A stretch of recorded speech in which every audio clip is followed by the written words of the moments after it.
Hello everyone, welcome back. So today's a quick chatty video so I can publish this video tonight.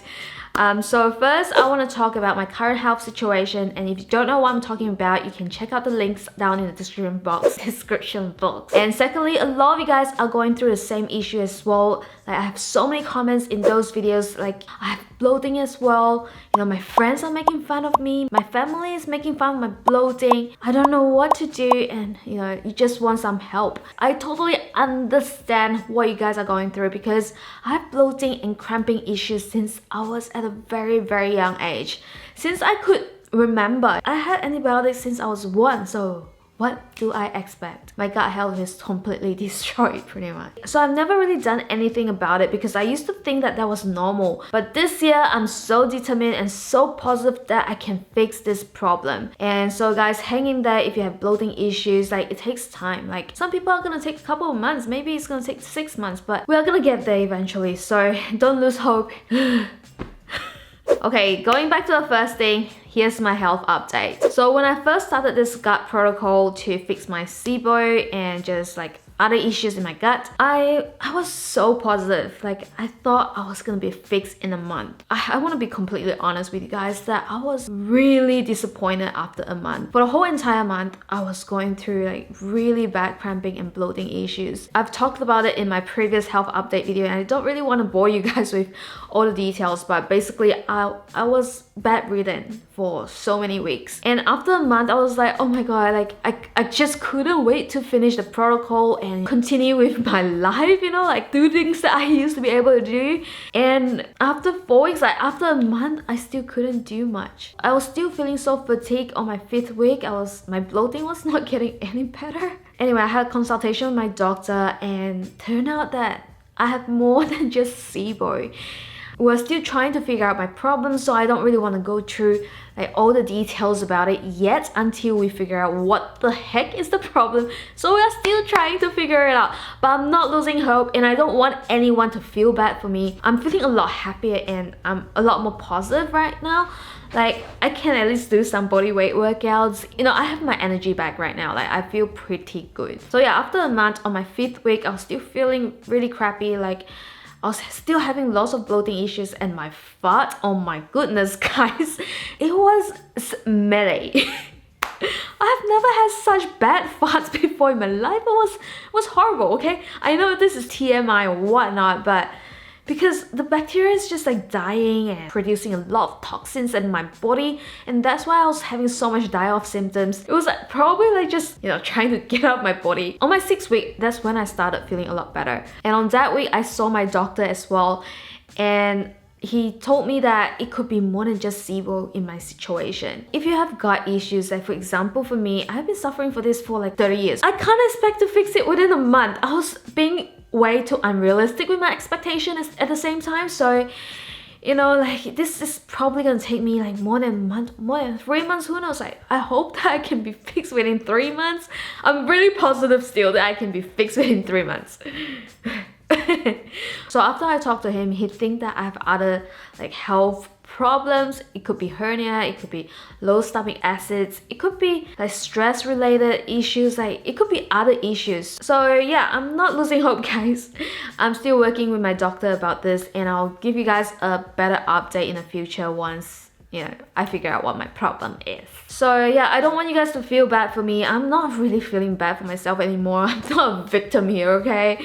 This is just some sort of health issues. But for those of you guys who are watching this video and think that bloating is nothing, shh. So like I said in my previous video, there's a difference between like just bloating from eating foods and also like severe and chronic cramping, which is what a lot of us are suffering from. So the positive thing is that my SIBO is probably almost gone because I'm not bloating as much as before, like after the 6th week.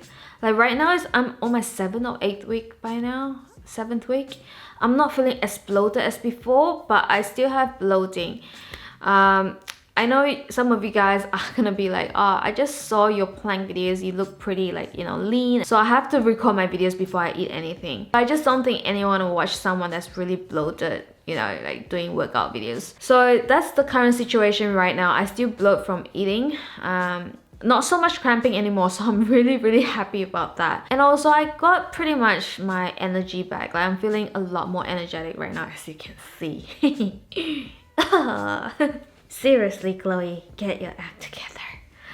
The negative thing is that I can't eat a lot of food right now. I have lots of bloating from just eating different type of foods, so I have to be very careful with what I eat right now. My doctor and I were trying to work out what the problem is. I don't know how long this is gonna go for, so I really hope that it's gonna get fixed soon. So now I'm gonna share some information about the things that I've learned through my doctor and also just through this experience, you know. And again, I'm not a doctor, so do seek medical advice from a doctor or naturopath or functional medicine doctor. Yes, it can be quite expensive, but your long-term health is so valuable. So yeah, anyway, here's all the things that could possibly lead to bloating. So one of the causes of bloating is parasites. A lot of us, like, believe it or not, like about 25% have parasites, and I did my parasites cleanse last year before I did all this gut protocol, because I just want to make sure, like, you know, the parasites gone.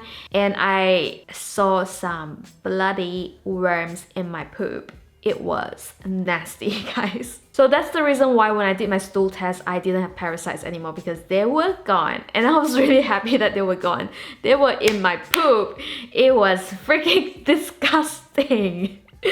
But anyway, that's gone. That's good. And the second reason could be SIBO, which is what I was going through. Small intestinal bacterial overgrowth. So that's basically too much excess bacteria in your small intestine. You're not supposed to have that much bacteria in your small intestine, and I had way too much, which is why I had so much bloating in my gut. And I got a feeling that my SIBO is probably cleared, or maybe not 100% clear. I'm gonna do another test just to check whether there's any more left. Number 3 is probably low stomach acid, and which is why I had a lot of indigestion. So about 10 years ago, I saw my local doctor and he prescribed me antacid. I was taking that for about a year or so because I used to have really bad acid reflux. And little I know, I was probably low in stomach acid, and I was taking all these things to make my acid level in my stomach even lower. So my bloating issue was really bad, and I was having a lot of cramps as well. So like I said, my bloating and cramping issues started a long time ago. So I guess that caused more bloating and indigestion. It was just adding up, man. There's antibiotics, antacids, Roaccutane. I don't know what the heck I did to my stomach, man. And number 4 is yeast overgrowth. A lot of people who have like bacterial overgrowth in their stomach has, you know, a chance of having yeast overgrowth as well. I don't think I had that though, so at least I didn't have that. Very good.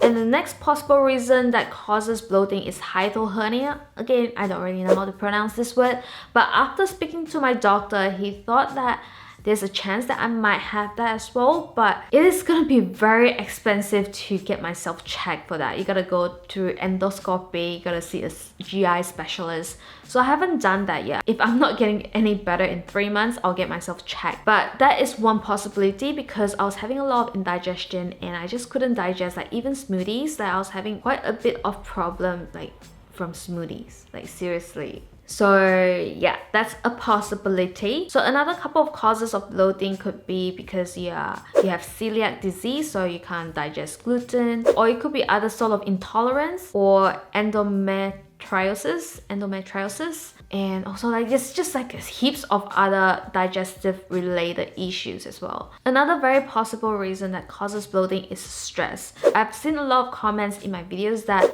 you guys have shared that like stress causes bloating as well. So stress could be one of them, and I do live a pretty stressful lifestyle. I really want to take care of myself a little bit better. There's a lot of things going on, and I don't really want to talk about it in this video. So yeah, stress can cause bloating as well, because it's causing quite a lot of inflammation, and especially if you have like gut issues, it's going to cause more inflammation in your gut as well. So obviously there are probably a lot of other reasons, but these are just some of the more common causes of bloating that I know of. I could be suffering from a couple of them, which is why it is a little bit difficult to to fix this current situation, you know. But it's okay, guys.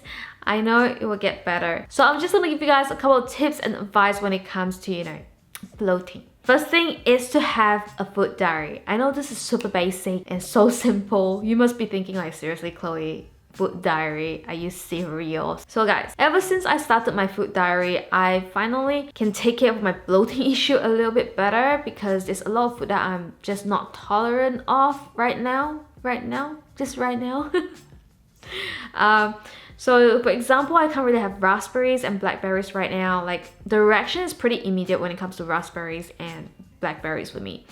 So the reason why I can't have it is because they have all these little seeds in them. They are great fiber, great insoluble fiber to bulk up, to bulk up your stool. But the bacteria in my gut loves to feed on it and produce a lot of gas and causes a lot of like cramping. So I can't have that. For example, avocado. Actually, I knew about avocado. Like, I was in denial. I just didn't want to believe that I was allergic to avocado. Not allergic, intolerant. I like to say the word intolerant. I'm not allergic because I can still eat it. I'm not gonna die from eating avocado, but I'll feel a lot of bloating and, you know, just uneasiness, okay? So having a food diary is really great because you don't really know what you ate 2 or 3 days ago. So try to think about what you ate 2 or 3 days ago and try to remember every single thing you ate, including like spices or like milk or whatnot, or what type of sugar you use. Sometimes you don't get the food reaction after about 2 or 3 days. So then it would be great for you to look back like, okay, so what did I eat 2 days ago that causes this lethargic feeling that you're feeling right now? So number 2 is to get yourself tested. So obviously start with your food diary first, because that's, well, free. And then you can do some sort of like stool test if you think you have parasites or bacterial overgrowth. You know, a stool test is really good. Or you can try to do organic acid test, and that's basically looking at your urine. Or you can do like saliva test to check your hormones, maybe that's stress related. Some of the tests are a little bit more expensive and some not so. I feel like all the saliva and blood tests are not too expensive, and I got a referral letter to see a GI specialist a couple of months ago, but I wanted to try you know, to see a naturopath or functional medicine doctor first before I go into that route, because I really don't want to insert a camera down my throat or down my butt, up my butt. Down my butt. Oh, I really don't want to do that. That is my last resort. So yeah, there's a lot of things you can do to help with your bloating issues. A lot of people think that bloating issues is just because you eat too much or you have too much chocolates. But some people do have like, you know, some sort of digestive dysfunction. So yeah, if you think you have one of those problems, you know, talk to your family, talk to your doctor. Anyway, don't lose hope, guys. I hope this video helps you out, and don't forget to smash that like button. And yeah, hope you guys have a great day, and I'll see you guys in the next video. Bye.